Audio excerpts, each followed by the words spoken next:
பார்க்கிற வேலையை தான் சங்க சாக்கா பண்ணுது ம். அப்படின்னு நாம சொல்லிட்டு இருக்கோம். இதுதான் உருவாகணும், ஆயின்னு தான் இருக்காங்க. ஆனா இது பளிச்சுன்னு வெளியே தெரியுமா? உரசி பார்த்தா தான் தெரியும். ம். ஆர்எஸ்எஸ் தலைவர் இப்ப இருக்கிற டாக்டர் மோகன்ஜி பாகவத் பரம்பூஜனிய சருசங்க சாலைக்கு என்ன சொன்னார்னா, இந்த பார்ப்பா, சர்க்கரை இனிக்கும், வாயில சொன்னா புரியுமா? புரியுது. என்ன செஞ்சா புரியும்? வாயில போட்டு. வாயில போட்டா புரியும். அதை சுவைத்து பார்த்தால் சர்க்கரையுடைய இனிப்பு தெரியும். ம். ஆர்எஸ்எஸ் புரிஞ்சுக்கணும்னா ம். எவ்வளோ வாயில சொன்னாலும் புரியாது, அதை வாயில போட்டு சுவைச்சா புரியும். அப்போ ஆர்எஸ்எஸ் தினசரி வரணும், ம். ஆர்எஸ்எஸ் வேலைகள்ல இணையணும். ம். வேலை செய்ய செய்ய செய்ய ம். நாம என்னெல்லாம் ஒரு மனிதன்ட்ட இருக்கணும் ஆசைப்படுறோம். இது வந்துதா அப்படி கேட்டீங்கல்ல? ஸோ இந்த ஆர்எஸ்எஸ் இயக்கத்தின் மூலமாக ஒழுக்கம், கட்டுப்பாடு, தேசப்பற்று, தான் என்ற அகந்தை இல்லாதது, தேவை. தேவை, இது எல்லாமே அதுக்குள்ள சேர்ந்த ஒரு இயக்கம் தான் ஆர்எஸ்எஸ், நம்ம அப்படி எடுத்துக்கலாம். இப்போ நீங்க இதில பேசும்போது சொன்னீங்க. அதாவது ஹிந்து அப்படிங்கிற ஒரு லைன் நீங்க எடுத்தீங்க. இப்போ ஆர்எஸ்எஸ் இயக்கத்தை பொறுத்தவரையில அது ஒரு ஹிந்துத்துவ இயக்கம். அது ஹிந்து மதத்து மேல ரொம்ப வெறியோட இருக்கிறாங்க.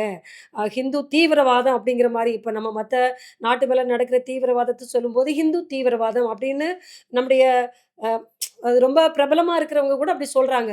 ஸோ ஹிந்துத்துவம் அப்படிங்கிற ஒரு இத நீங்க ரொம்ப திணிக்கிறீங்களா? இதுல மற்ற மதத்துல உள்ளவங்களும் இதுல இருக்கலாமா? அப்படிங்கிறது ஒரு கேள்வி வருது. நிறைய எல்லா மதத்தை சார்ந்தவங்களும் இங்க இருக்காங்க, அதெல்லாம் ஒன்றும் பிரச்சனை இல்லை. ம். இந்த நாடு ஹிந்து நாடா இல்லையா? கண்டிப்பா. 5200 வருஷத்துக்கு முன்னாடி விஷ்ணு புராணத்துல ஹிமாலயம் சமாரபிய யாவது இந்து சரோவரம் தம் தேவ நிர்மிதம் தேசம் ஹிந்துஸ்தானம் பிரசக்ஷதே அப்படின்னு வார்த்தையை உபயோகப்படுத்தினாங்க. இமய முதல் குமரி வரை தெய்வத்தால் உருவாக்கப்பட்ட இந்த பூமிக்கு ஹிந்துஸ்தானம் என்று பெயர் அப்படி சொல்றாங்க. இது கடவுளால் உருவாக்கப்பட்ட பூமி, கடவுளே விரும்பி உருவாகிய பூமி, அதுக்கு ஹிந்துஸ்தானம்னு பெயர் சொல்றாங்க. இப்போ அமெரிக்கா, அவங்களுக்கு ஒரு கலாச்சாரம் இருக்கு. ஜப்பான், அவங்களுக்கு ஒரு கலாச்சாரம் இருக்கு. ஜெர்மன், அவங்களுக்கு ஒரு கலாச்சாரம் இருக்கு, வழிமுறைகள் இருக்கு. பாரதத்துடைய கலாச்சாரம் ஹிந்து. இந்தியான்ற வார்த்தையே ஆங்கிலேயன் வந்த பிறகுதான் நமக்கு கிடைச்சது. 1835க்கு பிறகுதான் இது இந்தியா. ஆங்கிலேய கிறிஸ்துவர்கள் கொடுத்ததுதான் இது. அதற்கு முன்னாடி இந்த நாட்டுக்கு என்ன பேரு? பாரதம்னு பேரு. பா என்றால் ஒளி, ரதம் என்றால் திளைத்திருப்பது, ஆன்மீக ஞான ஒளியில் திளைத்திருக்கும் தேசம் உலகத்துடன் ஒன்றென்றால் அதுக்கு பேர் பாரதம்னு பேரு. இன்னொரு வார்த்தை அதுக்கு ஹிந்துஸ்தானம்னு பேரு. இது ஹிந்துக்கள் வாழும் பூமி. ஹிந்துக்கள் வாழும், ஹிந்துக்களின் ஸ்தானம் ஹிந்துஸ்தானம்.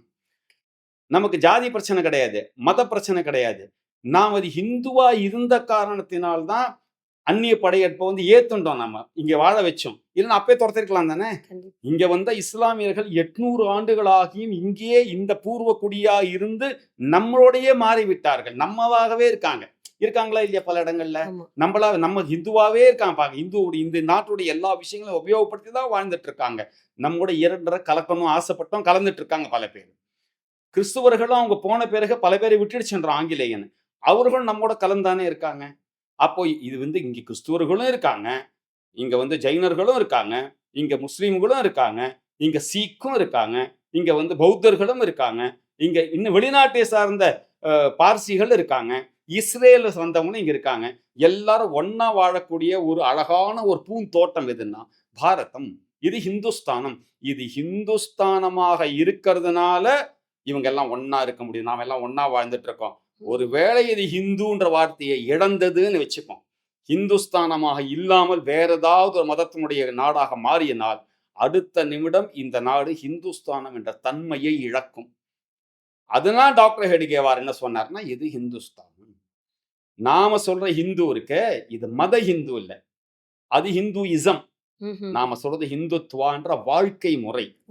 இந்த நாட்டுக்கு ஒரு வாழ்க்கை முறை இருக்கு. எப்படி வெளிநாடுகளுக்கெல்லாம் அவங்களுக்கு ஒரு வாழ்க்கை முறை இருக்கோ, நம்ம நாட்டுக்கு ஒரு வாழ்க்கை முறை, பாரதத்துக்கு ஒரு வாழ்க்கை முறை இருக்கு. அந்த வாழ்க்கை முறை நேர்த்தியான வாழ்க்கை முறை, அந்த வாழ்க்கை முறை உதாரணமான வாழ்க்கை முறை, எதெல்லாம் மனித சமுதாயத்திற்கு இருக்க வேண்டுமோ அத்தனையும் ஒன்றிணைத்த ஒரு வாழ்க்கை முறை. அந்த வாழ்க்கை முறைக்கு பேர் ஹிந்துத்துவம். அப்ப ஹிந்துத்வா என்ற வாழ்க்கை முறையை கட்டி காப்பது ஆர்எஸ்எஸ் அப்படின்னு எடுத்துக்கலாமா? நிறைய பேர் கட்டி காத்துட்டு இருக்காங்க. ஆர்எஸ்எஸும் அந்த ஹிந்துத்வாவை எல்லா மக்கள் மத்தியிலும் செயல்படுத்தணும் வேண்டி அவங்களுக்கு இதை பழக்கப்படுத்துது. அப்படி சொல்லலாம். சிறப்பு.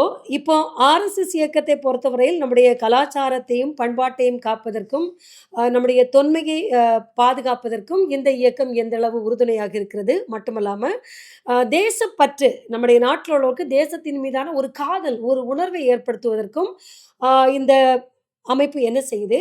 அப்புறம் ஆன்மீகம், ஆன்மீக பக்தியை, ஆன்மீக உணர்வை ஏற்படுத்துறதுக்கு இந்த ஆர்எஸ்எஸ்க்கும் என்ன தொடர்பு இருக்கு? சங்க ஷாக்கால 2 வார்த்தை ரொம்ப இயற்கையாக செயல்படுத்துறாங்க. ஒண்ணு பக்தி. பக்தினாக்க மண்ணு மேல பக்தி. ம்.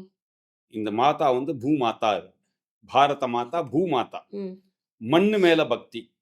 எதெல்லாம் நம்ம நாட்டுல மாதா சொல்லப்படுதோ அத்தனை மேலயும் பக்தி. கரெக்ட். அது கங்கா மாதாவா இருக்கலாம், கோமாதாவாக இருக்கலாம், பூமாதாவா இருக்கலாம், பாரத மாதாவா இருக்கலாம். எல்லா மாதாக்கள் மேல பக்தி. இது கலாச்சார மையமாக வச்சு பக்தி. பக்தி ஜாஸ்தியாக ஆக ஆக நமக்கு என்ன உருவாகும் அப்படின்னா ஞானம் உருவாகும். ஞானம் அதிகரிக்க அதிகரிக்க என்ன ஆகும்னாக்க பக்தி அதிகரிக்கும். இது 2 இன்டர்லிங்க்டு. ஓ! சங்க ஷாக்கால பக்தி மூலமா ஞானம், ஞானம் மூலமா பக்தியை அதிகப்படுத்தக்கூடிய வேலையை செய்யறதுனால நாடு நடிகளும் சுயம் சேவகர்கள் எதெல்லாம் இந்த தேசத்தினுடைய கலாச்சார பண்பாடு அது எல்லாத்தையும் செயல்படுத்துவாங்க. உதாரணத்துக்கு சொல்லுவாங்க, புத்தாண்டு. ம். டிசம்பர் 31 ராத்திரி புத்தாண்டு கொண்டாடுவது சங்கத்துடைய சுயம் சேவகிட்ட பழக்கம் இல்லை. ம்ஹ்ம். ஆங்கில 1 ஆங்கில புத்தாண்டு ஹாப்பி நியூ இயர் சொல்லிட்டு ஒரு கொண்டாட்டமா அப்படிலாம் வச்சுக்க மாட்டாங்க. இயற்கை இருப்பாங்க, எதை சொல்றது சரின்னு சொல்லிட்டு போவாங்க. ம். எதை கொண்டாடணும்? நம்முடைய புத்தாண்டை கொண்டாட வேண்டும். நான் ஒரு கல்லூரி மாணவன்கிட்ட பேசிட்டு இருந்தேன்.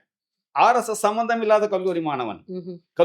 கல்லூரி நிகழ்ச்சியில அவங்கள்ட்ட கேட்டேன், ஏப்பா நீ வந்து ஆங்கில புத்தாண்டுக்கும் நம்முடைய ஹிந்து புத்தாண்டு, தமிழ் புத்தாண்டா இருக்கலாம், தெலுங்கு புத்தாண்டா இருக்கலாம், யுகாதியாக இருக்கலாம், எது வேணா வச்சுக்கோங்க, விஷுவா இருக்கலாம், விஷு. ம். எது வேணா வச்சுக்கோங்க, நம்முடைய ஹிந்து புத்தாண்டு இதுக்கு என்னையா வித்தியாசம் அப்படி கேட்டேன்.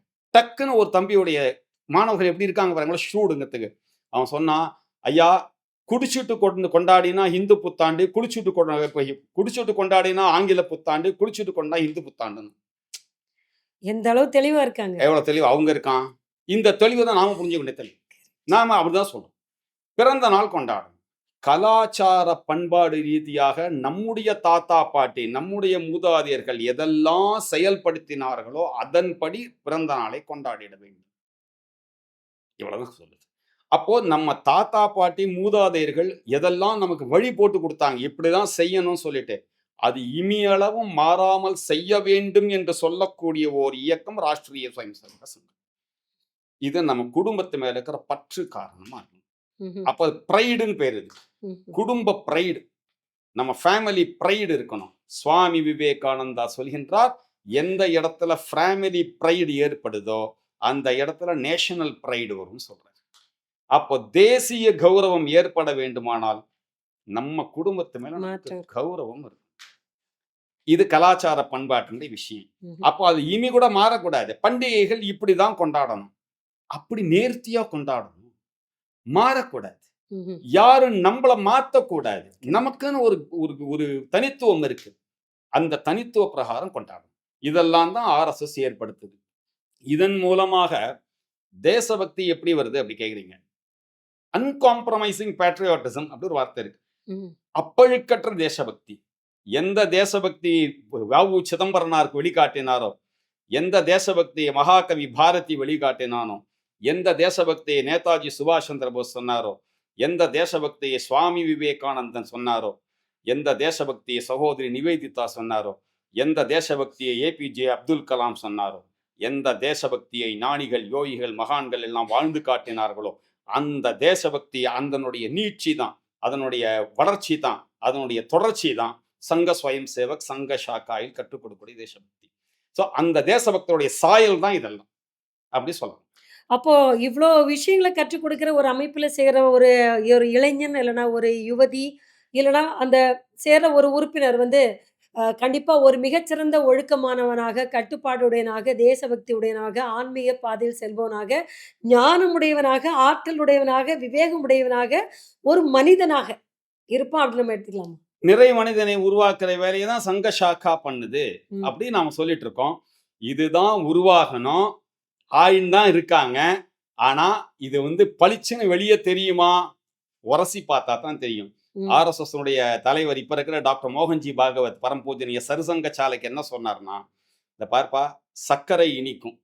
வாயில சொன்னா புரியுமா? புரியுது. என்ன செஞ்சா புரியும்? வாயில போட்டு. வாயில போட்டா புரியும். அதை சுவைத்து பார்த்தால் சர்க்கரையுடைய இனிப்பு தெரியும். ம். ஆர்எஸ்எஸ் புரிஞ்சுக்கணும்னா ம். எவ்வளோ வாயில சொன்னாலும் புரியாது. அத வாயில போட்டு சுவைச்சா புரியும். அப்போ ஆர்எஸ்எஸ் உடைய தினசரி வரணும். ம். ஆர்எஸ்எஸ் உடைய வேலைகள்ல இணையணும். ம். வேலை செய்ய செய்ய செய்ய ம். நாம என்னெல்லாம் ஒரு மனிதன்ட்ட இருக்கணும் ஆசைப்படுறோம். இது ம். வந்துதா அப்படி கேட்டீங்கல்ல, ம். அவங்கள்ட்ட போய் கேட்கணும். அனுபவிச்சவங்களை கேட்கணும். இல்ல நாமே அனுபவிக்கணும். நாமெல்லாம் கூட இங்க இருக்கிற எல்லாரும் அவசியம் ஆர்எஸ்எஸ்க்கு நேரா வாங்க. ம்ஹ்ம். ஆர்எஸ்எஸ்க்கு வந்து இத அனுபவிங்க. அனுபவிச்சீங்கன்னா, இத விட்டு போகணும்னு தோணாது. இந்த கேள்விக்கு அர்த்தம் நாமே உதாரணமா மாறிடுவோம். ஓ! அதுதான் நடக்கும். சிறப்பு. ரொம்ப சிறப்பு. இப்போ ஆர்எஸ்எஸ் பொறுத்தவரையில நீங்க சொன்னபடியே, அ தன்னுடைய முழு அ தன்னுடைய வாழ்க்கையை ஆர்எஸ்எஸ்க்காக அர்ப்பணித்து முழு நேர பணியாளர்களாக பாரதம் முழுவதும் பல ஆயிரம் பேர் இருக்காங்க. தமிழ்நாட்டில கூட ஆயிரக்கணக்கான மக்கள் இருக்கிறதா சொல்றாங்க. முழு நேர அ பிரச்சாரக்கா இருக்காங்க. அது தவிர பார்ஷியல் பிரச்சாரக்கா இருக்காங்க. இப்படி முழு நேரமா நாட்டுக்காக மட்டுமே செய்றவங்க எவ்வளோ பேர் இருக்கலாம்? நல்ல கேள்வி இது கூட. அ இப்ப பல யூனிக்னஸ்ல இன்னொரு யூனிக்னஸ் இந்த பிரச்சாரகன்ற சிஸ்டம். இது புதுசு இல்ல நம்ம நாட்டுல.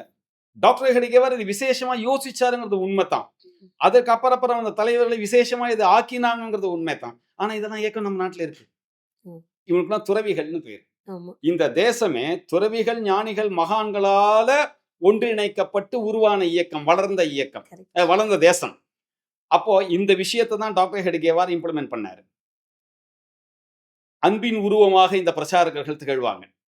நான் சொன்னேன் இல்ல, இந்த குரு பேசுனது காதுல சில பேருக்கு விழும்.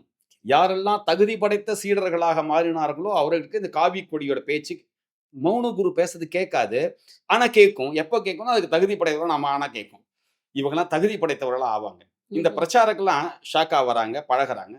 மனசுல ஒரு தீ, ம். மனசுல ஒரு எண்ணம். ம். ஏன் தேசத்திற்காக முழுமையா செய்யக்கூடாது? ம். அந்த காலத்துல துறவிகள் இருந்தா மாதிரி. ம். நாம தேச பணியை பாரத மாதா பணியே மையமா ஆகக்கூடாது. ம். அப்படி மனசுல எண்ணம் தோணுது. ம். மற்ற உறுப்பினர்கள் இருக்காங்களே, ம். தொண்டர்கள் நாடு முழுசும். ம். அது வரைக்கும் அவங்களுக்கு மையம் வேறவா இருந்தது. ம். ஆர்எஸ்எஸ்க்கு வரத்துக்கு முன்னாடி அவங்களுக்கு குடும்பம் மையமா இருந்து குடும்ப மேம்பாடு தான் முக்கியம் சொல்லிட்டு அதுக்காக சம்பாதிப்பாங்க, அதுக்காக படிப்பாங்க, அதுக்காக வேலை செய்வாங்க, அதுக்காக சம்பாதிப்பாங்க. ம். அப்படிதான் இருக்கும். ம். ஒவ்வொருத்தருக்கும் ஒவ்வொன்றும் மையமாக மாறும் வாழ்க்கையில. ம். ஆர்எஸ்எஸ்க்கு வந்த பிறகு ம். இந்த சுயம் சேவகர்கள், சங்க தொடர்பு சேர்ந்த மற்ற இயக்கத்தை தொண்டர்கள் எல்லாருக்குமே ம். பாரத மாதா மையமாக மாறுவோம். ஓ! பாரத இப்ப நாடு மையமாக மாறும். அப்ப என்ன ஆகும்னா இந்த நாட்டுக்காக வாழ்க்கையை மாற்றி அமைச்சுப்பாங்க. இந்த நாட்டு வளரணுங்கிறதுக்காக குடும்பத்தை உதாரண குடும்பமா மாத்துவாங்க. ம். இந்த நாட்டுக்காக சொந்த வாழ்க்கையை கொஞ்சம் சீர்படுத்திப்பாங்க. ம். இந்த நாட்டுக்காக நேரம் கொடுப்பாங்க. ம். இவங்களுக்கெல்லாம் சுயம் சேவகர்கள், இவங்கள காரியகர்த்தர்கள்னு பேரு. ம். இப்படி கொடுக்க கொடுக்க கொடுக்க சில பேர் மனசுல ஏன் பாரத மாதாவே வாழ்க்கை பணியாக கூடாது? மையமாக பாரத மாதா இருக்கா, ம். அவளுக்காக வாழ்க்கை சமர்ப்பணம் பண்ணா எப்படி? ம். அப்போதான் இந்த குருவோட பேச்சு காதுல விழுது. செல்வத்தை தந்தேன், உடல் உழைப்பினை தந்தேன், திறமைகள் அனைத்தும் உனக்கே அர்ப்பணம் செய்தேன், என்ன தந்த போதும் மனம் அமைதியற்றதால் குருவே உந்தன் பாதத்தில் நானே அர்ப்பணம். அப்படி முடிவு பண்றாங்க. வாழ்க்கையை நாட்டுக்காக அர்ப்பணம் பண்றாங்க. அப்படி நாடு நெடுகிலும் ஒரு 4000 4500 பிரச்சாரகர்கள் இன்னைக்கு இருக்காங்க. முழு நேர. முழு நேரம் பாரத மாதா பணியே தலையாய பணி. ம். இவங்க வாழ்க்கையில 2 செய்யக்கூடாது. ம். ஒண்ணு திருமணம் செய்து கொள்ளக்கூடாது. ம்ஹ்ம். இன்னொன்னு காசு சம்பாதிக்கக்கூடாது. இது 2 தானே நம்ம வாழ்க்கையில பிரதானம். ஆமா. இது 2ம் இவங்க செய்ய மாட்டாங்க. இப்போ ஒரு மனுஷன் அப்படின்னா, அவங்களுக்கு உணர்வுகள்ங்கிறது வந்து மனுஷனையும் உணர்வையும் பிரிக்க முடியாது. பல தரப்பட்ட உணர்வுகள். ஸோ அந்த உணர்வுகளுக்கெல்லாம் ஒரு ஒரு ஒரு தடை போட்டுவிட்டு, அந்த இது பண்ணிக்கிட்டு, அந்த வீட்ல உள்ளவங்களோட பந்தம், பாசம், பற்று எல்லாத்தையும் தொறந்து வராங்கன்னா, பெத்த அம்மா அவங்கள மேல உள்ள ஒரு பாசத்த கூட விட வீட்ட விட்டு நாட்டுக்காக வராங்கிறது ஒரு பெரிய ஒரு பெரிய உணர்வு. அந்த அளவு இவங்களால எப்படி மாற முடியுது? வீட்ல உள்ளவங்களும் அத எப்படி அவங்களால ஏத்துக்க முடியுது? அன்னையர்க்கு அன்னையான பாரதியின் துயர் துடைக்க தன்னைத்தானே அழித்தவர்கள் எத்தனையோ எத்தனை. அப்படின்னு பாட்டு இருக்குல்ல. ஆமா. அதனால அன்னையர்க்கு அன்னையான பாரதி. அதை விட உயர்ந்த மனசுல போயிட்டா பாரத மாதா. ம். சரி அம்மாவை கன்வின்ஸ் பண்ணுவோம். ம். குடும்பத்தை விடுவோம். ம். துறவிகளே அப்படித்தானே இருந்திருக்காங்க. எத்தனை ரோல் மாடல்ஸ். இப்ப ம். அண்மை காலத்துல பரமாச்சாரியார், அண்மை காலத்துல ஜெயேந்திர சரஸ்வதி சுவாமி, அண்மை காலத்துல சங்கராச்சாரியார்கள், அண்மை காலத்துல ரமண மகரிஷி, அண்மை காலத்துல சேஷாத்ரி சுவாமிகள், இவங்க இப்ப வாழ்ந்தவர்கள். நம்ம காலகட்டத்துல நம்முடைய தாத்தா பாட்டி பார்த்து வாழ்ந்திருக்காங்க இவங்க எல்லாரும். அப்படிலாம் அவங்களும் அப்படித்தானே வந்தாங்க. குடும்பத்த விட்டுட்டு தானே வந்தாங்க. அப்ப தேசம் வளர வேண்டுமானால், ஏதாவது ஒரு ஆன்மீக எழுச்சி ஏற்பட வேண்டுமானால், தேசிய மாற்றம் ஏற்பட வேண்டுமானால், யாராவது சில பேர் தியாகம் செய்து தான் ஆக வேண்டும். இந்த எண்ணம் இவங்க மனசுல வருது. அது ஏன் நானா இருக்கக்கூடாது? ம்ஹ்ம். ஏன் மற்றவன காட்டணும்? அந்த பாக்கியம் எனக்கு கிடைக்கட்டுமே! இந்த வாழ்க்கைய பாரத மாதாவுக்கு குடுத்துருவோம். கேளிக்கைகள், சொந்த விஷயங்கள், குடும்பம், குட்டி, குழந்தை அதெல்லாம் அடுத்த பிறவியில வச்சுக்குவோம் ஒண்ணுனாக்க. மறுபிறவி நம்பக்கூடிய சமுதாயம் தானே இந்து கரெக்ட். சமுதாயம். ம். அப்ப அடுத்த பிறவியில வச்சுப்போம். இந்த பிறவி தேசத்திற்கான பிறவி. அப்படி முடிவு செய்து இவங்கலாம் பிரச்சாரக்காக முழு நேரமா வராங்க. 24 மணி நேரம் சுற்றுப்பயணம் செய்துட்டே இருப்பாங்க. ம். நம்மோடயே இருப்பாங்க. ம். நம்மோடயே வேலை செய்வாங்க. ஆனா பார்த்தா மனசுக்குள்ள அந்த தேசபக்தி இருக்கு. அப்படியே திகு திகு திகு திகுன்னு எரிஞ்சிட்டு இருக்கும். ஒரு ம்ஹ்ம். ஞான அக்னி அது. ஓ!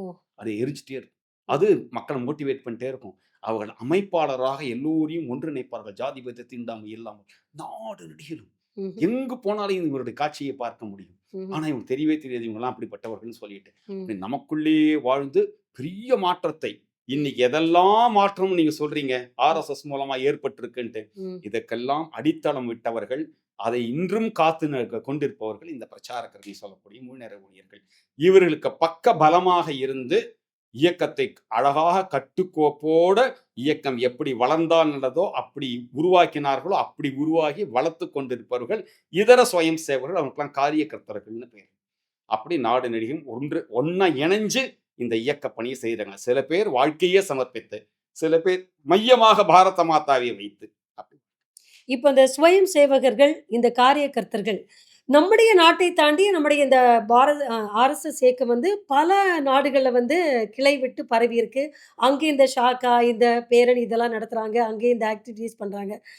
இங்கேருந்து போனவங்க தான் பண்றாங்களா? இல்ல அங்க இருக்கிற மக்கள்கிட்ட இந்த உணர்வை ஏற்படுத்தி அவங்களே கலெக்டிவா சேர்த்து அந்த இயக்கம் வந்து இங்க இருந்து போனவங்க ஆரம்பிச்சு அங்க இருக்கிறவங்கள சேர்க்கறாங்க. அப்படி உலகம் முழுவதும் இன்னைக்கு எல்லா இடங்களிலும் ரொம்ப குறிப்பிடத்தக்க எத்தனை நாடுகள்ல இருக்கும்? ஆக்டிவா நம்முடைய வேலைகள் ஒரு 60 நாட்டுல இருக்கு. ம்ஹ்ம். இங்க இருக்கா மாதிரியே ஷாக்கா, இங்க இருக்க மாதிரி வாரக்கூடுதல், இங்க இருக்க மாதிரி விஷயங்கள்லாம் ஒரு 45 நாடுகள்ல நடந்துட்டு இருக்கு. இங்க இருக்க மாதிரி கேம்ப்லாம் கூட அங்க இருக்கு. ம். ஆனா அங்கெல்லாம் ஆர்எஸ்எஸ்ன்னு பேரு கிடையாது. அதுக்கு ஹெச்எஸ்எஸ்ன்னு பேரு.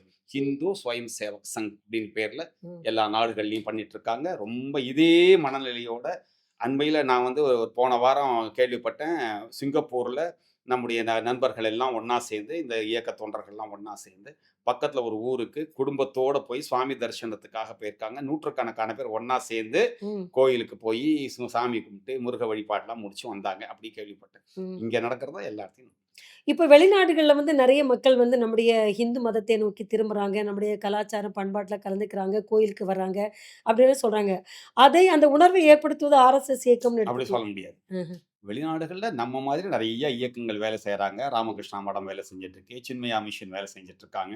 ம். அதே மாதிரி வெவ்வேறு இயக்கங்கள், ஆன்மீக இயக்கங்கள் வேலை செய்றாங்க. இஸ்கான் வேலை செஞ்சுட்டு இருக்காங்க. ஆமா. அப்படி நிறைய பேர் அதை கான்ட்ரிபியூட் பண்ணிட்டு இருக்காங்க. விஷயம் என்னன்னா, ஹிந்துன்ற விஷயம் புரிஞ்சு போச்சு.